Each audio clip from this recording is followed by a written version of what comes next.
सकाळचं आवरून देवपूजा आटोपली आणि चहा ठेवला. पूजा झाली आणि चहा ठेवला, कारण चहा प्यायचं सकाळी हा पहिलं माझं महत्त्वाचं काम.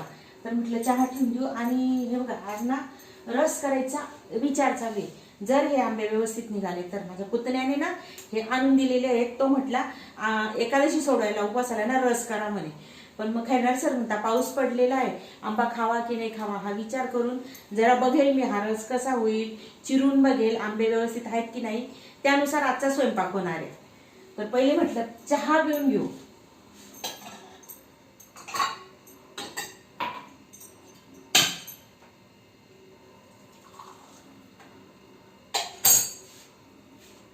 चला या चहा प्यायला. माझ्या व्हिडिओमध्ये जो करकर आवाज येतो ना तो ह्या फॅनचा आहे बरं का. हा फॅन नाही लावला ना खूप डास चावतात बाहेर बसले तर.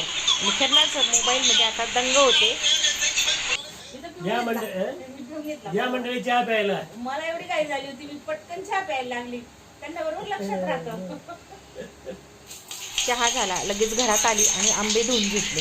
आंबे धुवून आणि स्वच्छ करून पुसून घ्यायचे म्हटलं, आणि नंतर मग कट करू म्हटलं. तर कट करूनच मी करणार होते आज रस. इतर वेळी ना आमचे घरचे आंबे असतात ना, तर मग मी फक्त असं मस्त चोळून काढायचा आणि रस करून घ्यायचा. तर आता म्हटलं सगळं अगदी कापून वगैरे बघणार आहे मी. तर बघितलं तर आंबा अगदी छान निघाला, आतमध्ये अगदी व्यवस्थित होता, अजिबात काही खराब वगैरे नव्हता. तर आणि खरंच त्याचं अप्रतिम अशी चव होती बरं का आंब्याची. मला खूप अशी शंका होती, मी अगदी याच्याने बघितलं, खरंच छान आहे. चला म्हटलं आता कट करूनच आता रस करूया सगळा. आणि कसं आहे थोडा पाऊस वगैरे जरा जास्त चालू होता ना सध्या मध्यंतरी, तर मग आणि आता उशीर पण झाला आहे. तर हे आंबे थोडंसं आपण जपूनच विचार करूनच खातो ना म्हटलं, तरी पण म्हटलं बघूया. आणि इथे कसं आहे पुतणे वगैरे सगळे ना, त्यांना कसं वाटतं हे दोघं आहेत ना, तर यांनी पण आपण आणून दिलं तर हे खातील. कारण खैरनार सर लगेच असे जात नाही मग बाजार वगैरे करायला, कारण जायचं म्हणजे मग मालेगावला जायचं, मग त्याच्यापेक्षा मग न केलेलं बरं. तर मग सगळे असे जीव लावून सगळे म्हणतात, आठवणीने सगळे घेऊन येतात वस्तू आमच्यासाठी. हा आमचा समाधान दादा आहे ना, त्याने आणून दिले होते. तर तो ना बाजार करतो भाजीपाल्याचा, आणि म्हणजे प्रत्येक दिवशी त्याचं प्रत्येक वेगवेगळ्या गावाला असतं. तर असे नवनवीन गोष्टी त्याला दिसल्या का तो लगेचच घेऊन येतो. वेगवेगळं काही भाजीपालासुद्धा त्याला वाटला ना की हा नवीन भाजीपाला यांच्यासाठी घेऊन जावा, म्हणजे स्वतःसाठी पण आमच्यासाठी पण असं आणत असतात म्हणजे सगळेच. आणि आता तुमच्या लक्षात आलंच असेल, मी हरभऱ्याची डाळ घेतलेली आहे आणि मला पुरण करायचं आहे. तर पुरणासाठी डाळ शिजत घातली, 2 कप डाळ घेतली आणि ती आता नळाखाली धुवून घेते आणि शिजत घालते. आणि डाळ शिजवताना थोडीशी हळद आणि थोडं तेल घाला, म्हणजे ना पाणी बाहेर नाही येत कुकरच्या, आणि डाळ पण छान अशी शिजून होते आणि पुरणाला कलर पण मस्त येतो.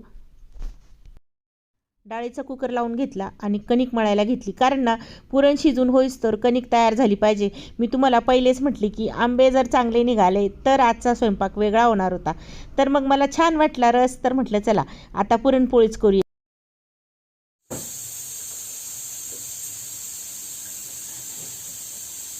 कुकरच्या शिट्ट्या पण होत आहे म्हटलं, तोपर्यंत कणिक चांगली मुरून पण होईल. तर लगेचच भिजायला घेतली, कारण करायच्या आहेत खापराच्या पुरणपोळ्या, म्हणजे मांडे करायचे आहेत. आणि खैरनार सरांना कधीचं वाटत होतं की मला ना मांडे खाऊशी वाटतात म्हणे. म्हटलं जाऊ द्या, चला आता ह्या निमित्ताने मिळालं ना, तर आता करूनच घेते म्हटलं उपवास सोडायला. आणि उपवास धरला आहे म्हटलं आपण सगळ्यांनी, कारण ते सहसा ते की नाही सकाळी फराळ करता रात्री जेवण करून घेता, पण त्यांनी यावेळेस उपवास केलेला आहे म्हणून म्हटलं चला छान असं मस्त आमरस पुरणपोळी करते म्हटलं उपवास सोडायला. आणि कणिक ना अशी तेल मीठ आणि थोडंसं गूळ घालून मळली ना मस्त अशी तयार होते. म्हणजे खापराच्या मांड्यांचे भरपूर व्हिडिओ आपल्या चॅनलवर आहेत, तसं तुम्ही बघू शकतात. ही कणिक ना चांगली अशी मळून घ्यायची, एकजीव करून चांगली अशी रगडून काढायची, आणि नंतर वळून थोडंसं असं तेल पाणी लावायचं आणि झाकून ठेवायचं, म्हणजे पटकन मुरते. आणि अशी लगेच होडली ना अशी लांबपर्यंत होडली जाते, म्हणजे पुरणपोळ्या पण छान होतात.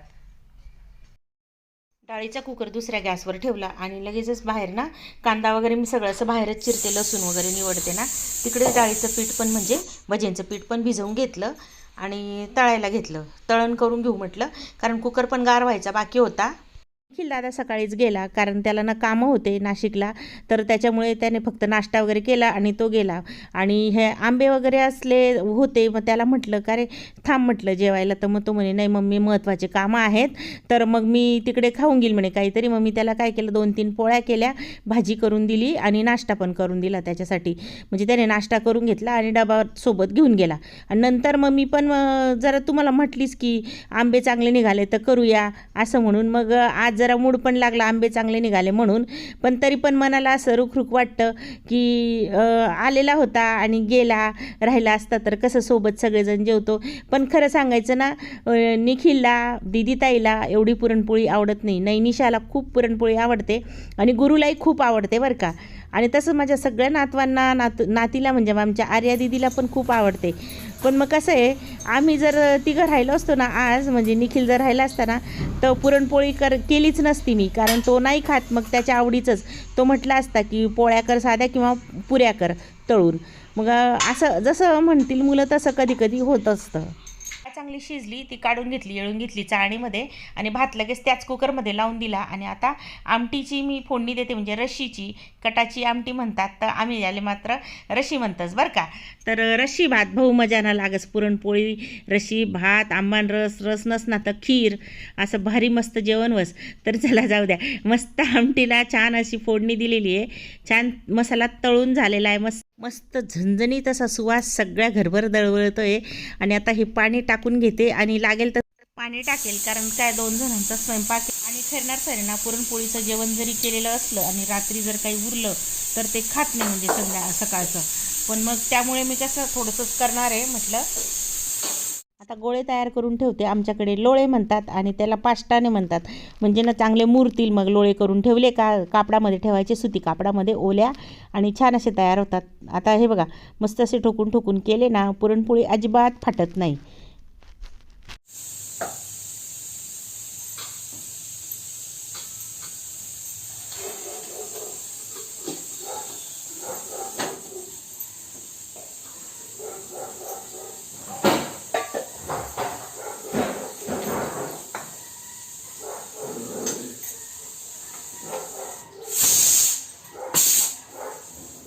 कुठलाही स्वयंपाक करताना टाईम ॲडजस्ट करून जर स्वयंपाक केला ना, तुम्ही जर 1 मिनिट जरी वाया नाही घालवला ना, तर स्वयंपाक अगदी पटकन होतो. हा माझा खापराच्या मांड्यांचा स्वयंपाक फक्त 1 तासात झालेला आहे. अगदी सगळा स्वयंपाक जरी 2 जणांचा असला तरी कणिक मळणं आलं, पुरण दळणं आलं, आमटी करणं आलं, सगळंच आलं. फक्त कसं आहे, प्रमाण फक्त कमी जास्त होतं. तर आता मस्त असं खापर आता गॅसवर ठेवते. चुलीवर बनणार होती मी, कारण चूल पण पेटवते ना मी बऱ्याचदा. तर आता चांगलं असं कडकडीत खापर आपलं तापवून घ्यायचं आणि नंतर पुरणपोळ्या करायच्या. तुमची कणिक चांगली मुरली पाहिजे. गहू तुम्ही लोकवान घेतला पाहिजे आणि अगदी वस्त्रगाळ करून पीठ गाळायचं, म्हणजे ना पुरणपोळी खूप छान होते. खापराचे मांडे हमखास चांगले होतात. लोकवान गहू मात्र वापरले पाहिजे. व्यवस्थित प्रमाणात मीठ आणि प्रमाणात असं सगळं साहित्य जर घातलं गेलं ना, सगळं साहित्य म्हणजे काही वेगळं जास्त काही लागत नाही, तेल आणि मीठच लागतं. मीठ जास्त झालं तर ते वातड होतं, कमी झालं तर पुरणपोळी फाटते. तर बघा, आता छान असे लोळे आपले तयार झालेले, तर लाटून घेते.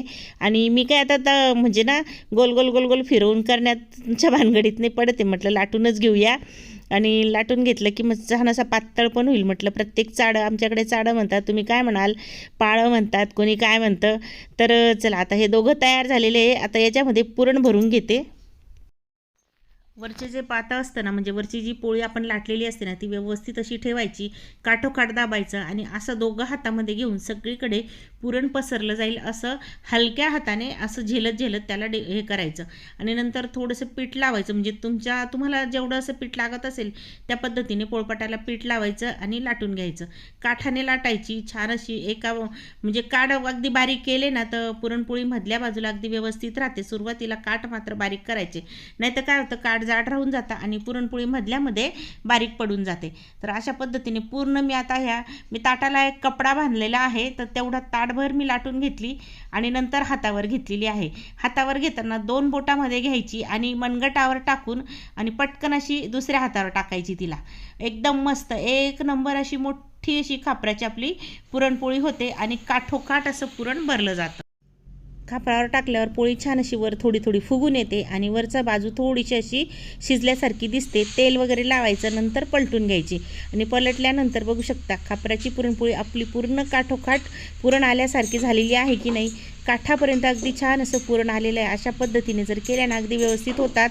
तर आता दुसरी पण पुरणपोळी करून घेते आणि अशा पद्धतीने माझ्या इथे मात्र 4 पुरणपोळ्या झालेल्या होत्या. 2 कप मी डाळ घातली होती आणि पुरणपोळ्या 4 झाल्या. गॅसवर ठेवायला खापर ना जास्त मोठंही नाही जास्त छोटंही नाही आहे, मिडियम साईजचं आहे. तर एवढ्या 2 कपामध्ये मोठं खापर राहिलं असतं तर 2च पोळ्या झाल्या असता. हे मिडियम आहे म्हणून याच्या 4 पोळ्या झालेल्या आहेत. आमरस पुरणपोळीचा सगळा स्वयंपाक आता झालेला आहे. पुरणपोळी, भात, आमटी म्हणजे रशी आणि इकडे आहे रस. रस फ्रीजमध्ये ठेवून दिला होता केल्यानंतर लगेच. कुरडई. स्वयंपाक झाल्या देवाला नैवेद्य दाखवते. देवाचं ताट पूर्ण तयार करते.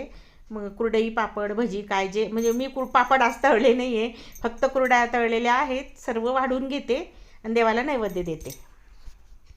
चला आता देवाला नैवेद्य देऊन घेते आधी आणि स्वयंपाक बघा कसा झाला आहे कमेंटमध्ये नक्की सांगा हां. देवाला नैवेद्य दाखवून दिला आणि कसं आहे देवाजवळच मी ठेवत नाही सगळंच, तोच ताट जेवायला लगेच आम्ही घेऊन घेतो. म्हणजे कसं आहे इकडे तिकडे अन्न वाया जाऊ देण्यापेक्षा आता गाईला द्यायला जायला तिकडे खैरनार सर म्हणतील माझी कामं आहेत हे आहेत आणि सगळ्याच वस्तू आपण गाईला नाही टाकू शकत. तशी पुरणपोळी काढून ठेवली, गाय आली एखादी की देईल मग खायला. या उपास सोडायला, या मंडळी उपास सोडायला मस्त भेट आहे बघा. पुरणपोळी, भजी, कुरडे एकदम भारी भेट आहे. आमरस पोळी, रस पण छान आहे मस्त. रस एक नंबर आहे. एक नंबर आहे रस. तर फोन करावा, आंबे आणून दिलं ना त्या दादाला फोन करावा लागेल म्हटलं बरं का. खूप छान. तो म्हटला होता की मला फोन कर बरं का म्हणे. तो मला मम्मी म्हणतो आणि यांना फादर म्हणतो. जोरात आवाज देतो. इकडनं गेला आला की लगेच गेटजवळ येतो. फादरशिवाय बोलत नाही. तर चल त्याला फोन करते जेवण झाल्यानंतर. आजचा हा माझा व्हिडिओ ब्लॉग तुम्हाला कसा वाटला कमेंट करून नक्की सांगा. व्हिडिओ आवडला, चॅनलला नवीन असाल सबस्क्राईब करायला मात्र विसरू नका. चला तर मग पुन्हा भेटूया छानशा व्हिडिओमध्ये. तोपर्यंत बाय.